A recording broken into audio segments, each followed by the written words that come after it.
Opinion से ज्यादा जरूरी है। अब हमने पंजाब से पूछा और पंजाब ने पार्लियामेंट में मैंने कहा, कुछ दिन पहले मैंने भाषण में कहा कि देखिए 2 हिंदुस्तान बन रहे हैं। एक चुने हुए लोगों का,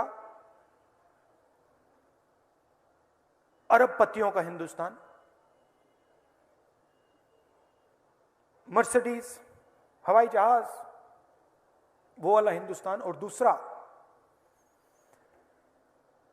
गरीबों का हिंदुस्तान। एक में करोड़ों लोग, दूसरे में 100-200 लोग। हमें 2 हिंदुस्तान नहीं चाहिए, हमें सिर्फ एक हिंदुस्तान चाहिए। उसमें न्याय होना चाहिए, शिक्षा, स्वास्थ्य, बिजली, पानी सबको मिलनी चाहिए। पंजाब की जनता ने कहा, मैं नहीं कह रहा हूं, मैं इस बात से सहमत हूं, मैं इस बात से सहमत हूं, मगर सोच आपकी है। पंजाब के लोगों ने कहा, हमें गरीब घर का चीफ मिनिस्टर चाहिए, हमें वो व्यक्ति चाहिए जो गरीबी को समझे, जो भूख को समझे, जो गरीब व्यक्तियों के दिल में घबराहट होती है वो उसे समझे, क्योंकि पंजाब को उस व्यक्ति की जरूरत है।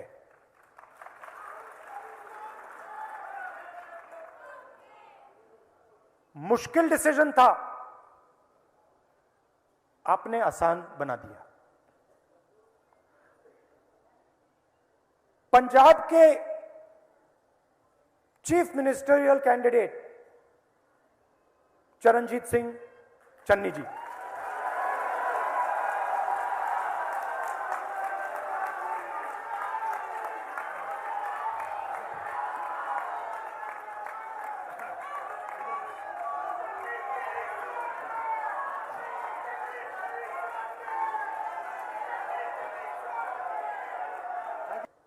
हमारे दरवाजे आपके लिए खुले मिलेंगे। और इस कांग्रेस पार्टी और बाकी पार्टियों में आप फर्क समझिए। कांग्रेस पार्टी के पास टीम है। आपको कभी कभी लगता होगा कि कांग्रेस पार्टी में कोई ज्यादा कभी कभी बोल देता है। लोग कहते हैं कांग्रेस पार्टी को इनडिसिप्लिन बिल्कुल नहीं मानना चाहिए। सही है, डिसिप्लिन होना चाहिए, मगर हम में फ्लेक्सिबिलिटी है। हम सुनना चाहते हैं कि हमारी पार्टी में कौन से विचार हैं। कभी कभी कोई ज्यादा भी बोल लेता है, हम एक्सेप्ट कर लेते हैं, क्योंकि हम सब लोगों की आवाज सुनना चाहते हैं। हम एक व्यक्ति का राज नहीं चाहते हैं। आप जाइए, दिल्ली जाइए, चाहे नरेंद्र मोदी जी हों, चाहे केजरीवाल जी हों, आप जाके पूछिए, वहां एक ही व्यक्ति की चलती है। कुछ बोला नहीं जा सकता। अगर राजा ने निर्णय ले लिया तो बात वहीं खत्म हो जाती है। पंजाब ऐसे नहीं चलाया जा सकता। पंजाब में अलग अलग आवाजें हैं, अलग अलग सोच हैं, और सब को एक साथ लेकर, सबकी बात सुनकर कांग्रेस पार्टी ही इस प्रदेश को आगे ले जा सकती है। मैं कभी कभी सोचता हूं कि भारतीय जनता पार्टी को ये बोरी की चोरी कहां से आई है। कहां से ये बोरी की चोरी सीखे हैं, न जाने कहां से बोरी की चोरी सीख गए। जो कभी डीएपी 1200 की थी, बताओ अब कितने में खरीद रहे हो? 1800, 2000 पहुंच गई। और जो यूरिया थी 300 रुपए की, वो अब बताओ कितनी पहुंच गई। अब भी लगता है कि अच्छे दिन आएंगे।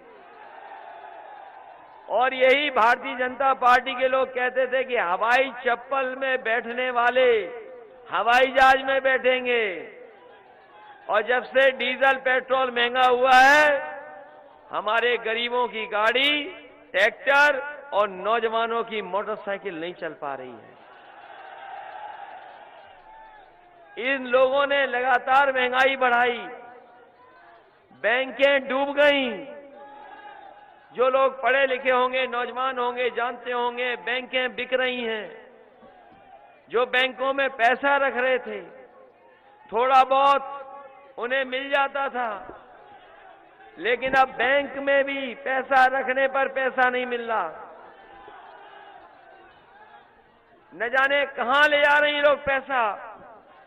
और जिस समय कोरोना की बीमारी थी, सब उद्योग बंद हो गए, कारखाने बंद कर दिए गए, बाजार बंद हो गए और कोई सड़कों पे नहीं निकल सकता था।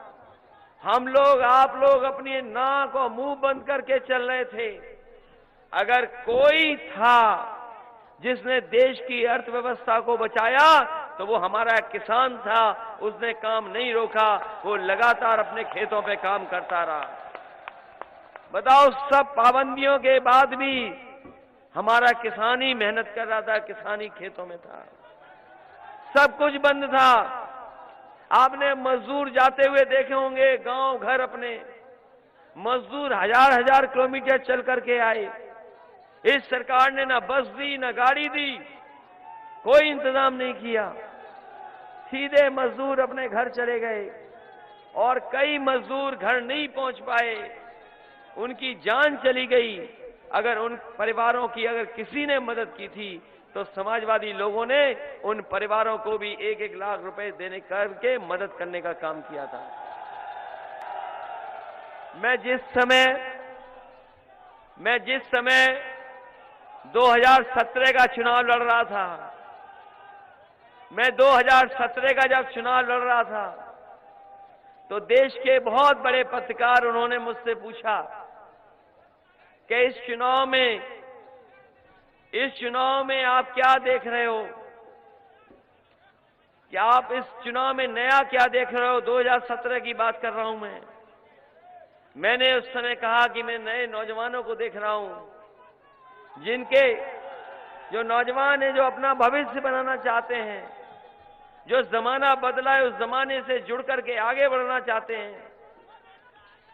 जब उस पत्रकार ने पूछा कि आप क्या चीज देख रहे हो चुनाव की रैलियों में, मैंने कहा कि चुनाव की रैलियों में जो मैं देख रहा हूं, वो नौजवान जो मुझे दिखाई दे रहे हैं, वो आज अपने पैरों के पर चलना चाहते हैं, अपना भविष्य बनाना चाहते हैं। और मैं देखता हूं उनका पहनावा कितना बदल गया है कि जितने नौजवान हैं, न जाने कहां से सीख के आए कि नीली जींस पहननी है। मैं अभी सड़क पे देख रहा था और जाते हुए देखना बुजुर्ग भाइयों, ये नौजवान नीली जींस पहन करके चल रहे हैं। इनका पहनावा बदल गया, इनके हाथ में मोबाइल है, ये दुनिया को समझते हैं, दुनिया की जानकारी रखते हैं। शायद ये 10-15 साल पहले जमाना नहीं था। तो मैंने 2017 में कहा था कि नए लोग देश को बनाना चाहते हैं, समाज को बनाना चाहते हैं और कुछ कर गुजरना चाहते हैं, अपनी मेहनत से अपने सपनों को पूरा करना चाहते हैं। लेकिन भारतीय जनता पार्टी ने, आप हिसाब किताब लगा लो, जब से आए हैं तब से नौजवानों के भविष्य में अंधकार डालने का काम किया है। और ये बात मैं इसलिए कह रहा हूं कि 2017 में नोटबंदी की थी, याद है कि नहीं याद है? और उस समय में भी आया था उससे हमारी दूसरी प्रत्याशी चुनाव लड़ रही थी। यही लड़ रही थी। मुझे याद है कि उस समय ये चुनाव लड़ रही थी और मैंने उस समय भी कहा था सभा में कि हमारा रुपया काला सफेद नहीं होता, हमारा लेन देन काला सफेद होता है। बताओ, रुपया बंद होने से क्या काला बाजारी भ्रष्टाचार खत्म हो गया? बताओ, बीजेपी ने यही तो कहा था कि नोटबंदी हो जाएगी तो भ्रष्टाचार खत्म हो जाएगा, नोटबंदी हो जाएगी तो काला धन वापस आ जाएगा, नोटबंदी होगी तो आतंकवाद खत्म हो जाएगा। बताओ कितना भ्रष्टाचार खत्म हुआ? जब पुलिस पर 100 नंबर था, जब पुलिस 100 नंबर था, तब तो पुलिस ठीक थी, लेकिन जब से पुलिस का नंबर भी 112 कर दिया, पुलिस को भी पूरा कबाड़ा कर दिया बाबा जी ने। इधर मैंने देखा है कि हमारे बाबा मुख्यमंत्री नौजवानों से वोट लेने के लिए स्मार्टफोन बांट रहे हैं। अरे हमारे नौजवानों, बताओ तुम्हें किसी को स्मार्टफोन मिला? लखनऊ में पता नहीं किसको बांट दिया इन्होंने, लैपटॉप भी बांटा, पता नहीं किसको दे दिया, टैबलेट बांटते रहे 4.5 साल, पता नहीं कौन सी टैबलेट देते रहे। और क्यों नहीं दे रहे बाबा मुख्यमंत्री? क्योंकि वो खुद चलाना नहीं जानते। क्या बाबा मुख्यमंत्री मोबाइल चला लेते हैं? हमारे नौजवान तो सब चला लेते हैं। ये नई पीढ़ी है और ये नई पीढ़ी ऐसी है, मोबाइल से ही सामान मंगा ले रही, मोबाइल से ही खाना मंगा ले रही है। बताओ, मोबाइल से खाना आ रहा है कि नहीं आता है? पैसे देना चाहो पैसे दे दो, और टैक्सी भी मोबाइल से आ जा रही है, मोबाइल से टैक्सी आ रही है। और इधर मैंने देखा अमेरिका की एक कंपनी मोबाइल से, बताओ, कंडे बेच रही थी। यहां पे भी तो गोबर के कंडे ही बनते होंगे, और क्या बनता होगा? तो सोचो, अमेरिका की कंपनी हमारे कंडे खरीद करके कंडे बेच रही है।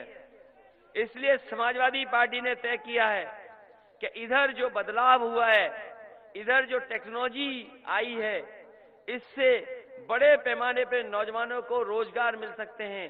इसलिए अगर हमें आईटी के सेक्टर में, मोबाइल के सेक्टर में अगर नौजवानों को अच्छी वेतन वाली नौकरी देनी पड़े, रोजगार देना पड़े, उसके लिए 22 लाख भी रोजगार देने का काम समाजवादी लोग 5 साल में करके दिखाएंगे।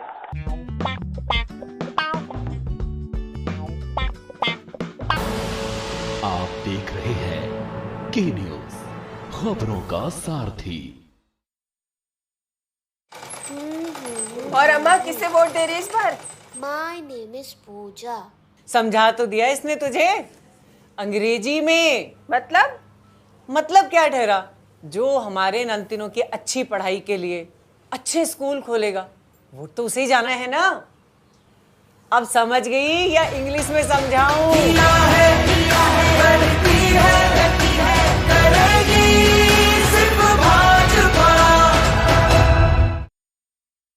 जुबान के लिए उड़ चला गैरों की ज़मीं पर, खुशबू अपने पन की ढूंढता। दूर कितना भी जा, इस जुबान से दूर ना जा पाओगे। विमल, बोलो जुबान केसरी।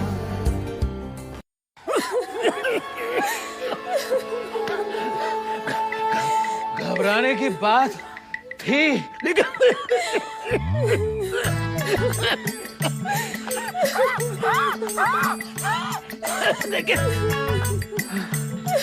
अब नहीं है। बाबूजी हमारे ठीक हो जाएंगे। क्यों बाबूजी? इससे अच्छा तो आउट हो जाता। जी हाँ, प्रेडिक्ट करें क्रिकेट रिजल्ट्स और जीते लाखों सिर्फ Sky 247 पर, कहीं भी कभी भी 24/7 entertainment. Download the Sky 247 app today. This game involves an element of financial risk and may be addictive. Please play responsibly at your own risk. जब पशुओं को मिलेगा प्यार और मिल्को मोर पशु आहार तो दूध बहेगा, मुनाफा बढ़ेगा। मिल्को मोर पशु आहार। आप देख रहे हैं के न्यूज, खबरों का सारथी।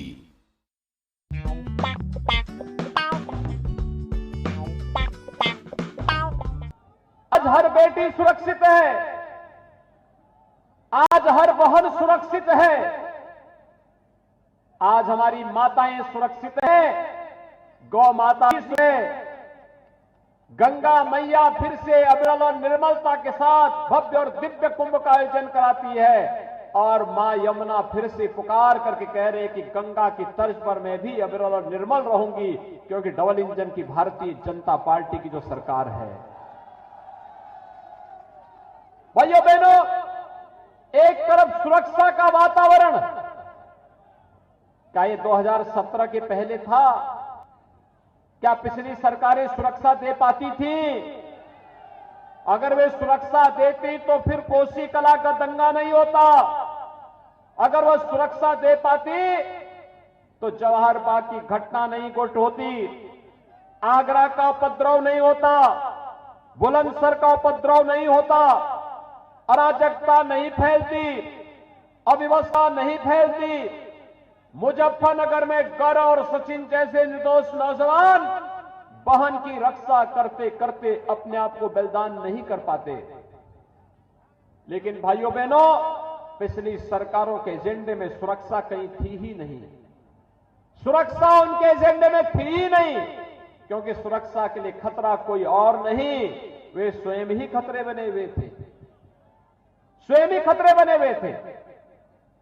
और इसीलिए तो पिछली सरकार के समय में कोई प्रदेश में आना नहीं चाहता था।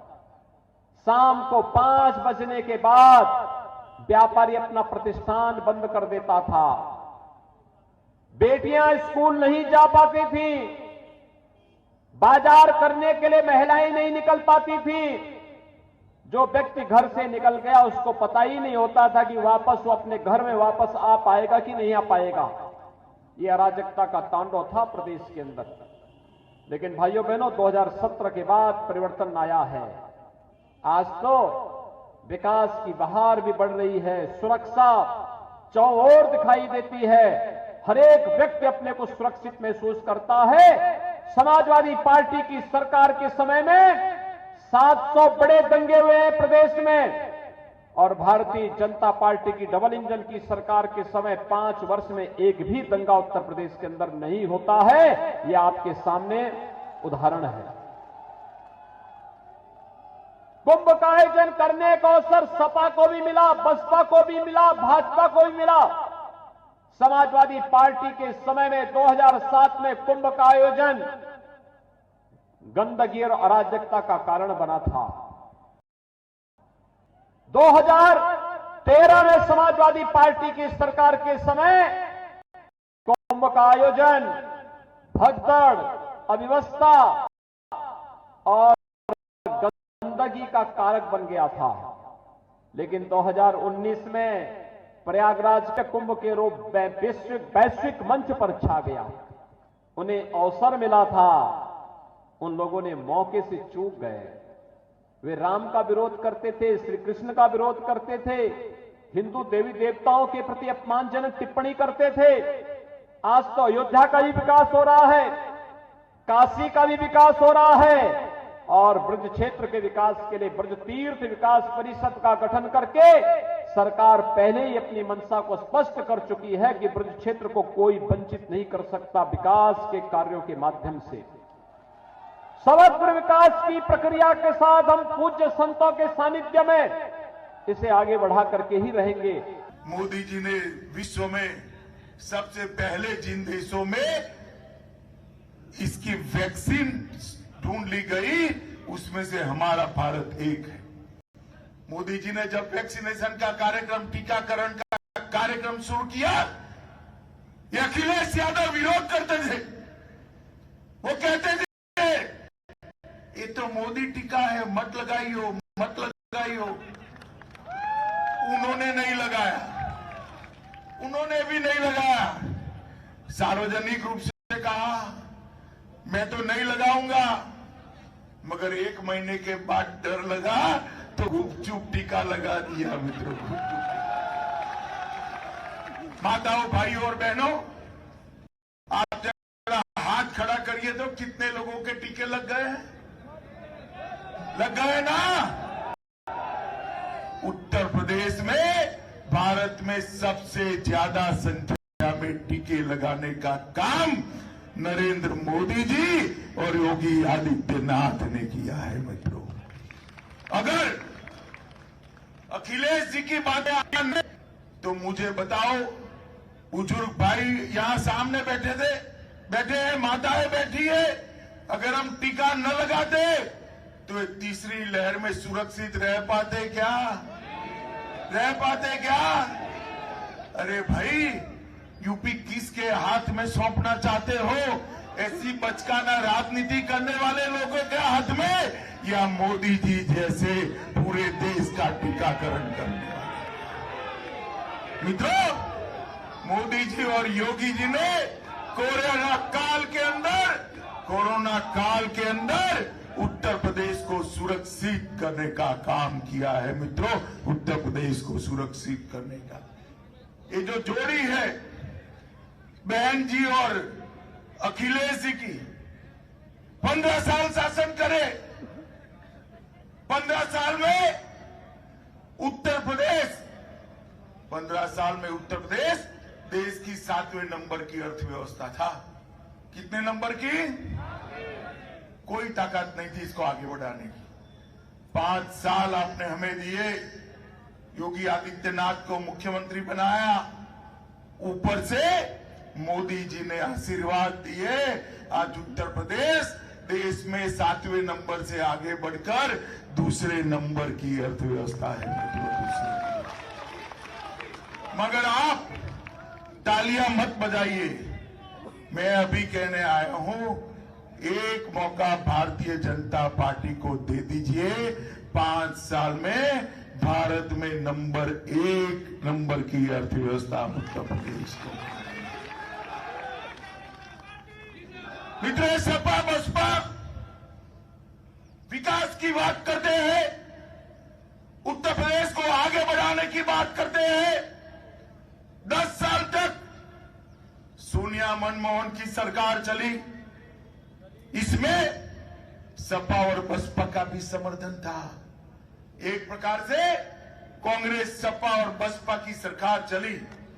मैं पूछना चाहता हूं अखिलेश जी को और बहन मायावती को, 13-14 के बजट में आपने उत्तर प्रदेश को कितना रुपया दिया?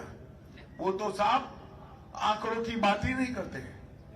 आंकड़े की बात आती है तो एक ही आंकड़ा याद है, ये इत्र वाले, समाजवादी इत्र वाले के वहां से 250 करोड़ रुपया पकड़ा गया, इसी की बात याद आती है। और उनके पेट में दर्द होने लगता है। कहते हैं मोदी जी बदला ले रहे हैं। भाई अखिलेश, किससे बदला रहे हैं? कौन है इत्र वाला का बताओ जरा, बताना चाहिए। और अगर कोई नहीं है तो आपको क्यों दुख हो रहा है? भाई बताओ, जो टैक्स भरे बगैर ये पूरा मंच भर जाए, इतना रुपया अपने घर में रखा हो, इसके वहां रेड करनी चाहिए या नहीं करनी चाहिए? जोर से बोलो, करनी चाहिए या नहीं करनी चाहिए? अखिलेश जी कहते हैं नहीं करनी चाहिए। खैर अखिलेश जी, आप तो नहीं बताओगे 13-14 में उत्तर प्रदेश को केंद्र ने क्या दिया था। मैं बताता हूं माताओं, भाइयों, बहनों, बागपत के लोगों, उत्तर प्रदेश को 13-14 में मनमोहन सिंह जी ने 66,623 करोड़ रुपया दिया था। मैं फिर से बोलता हूं, 66,623 करोड़ रुपया। अभी अभी मोदी जी ने बजट लाया, 22-23 का बजट। 22-23 के बजट में 66,623 करोड़ से बढ़ाकर 1,46,500 करोड़ रुपया उत्तर प्रदेश को दिया है मित्रों। 500।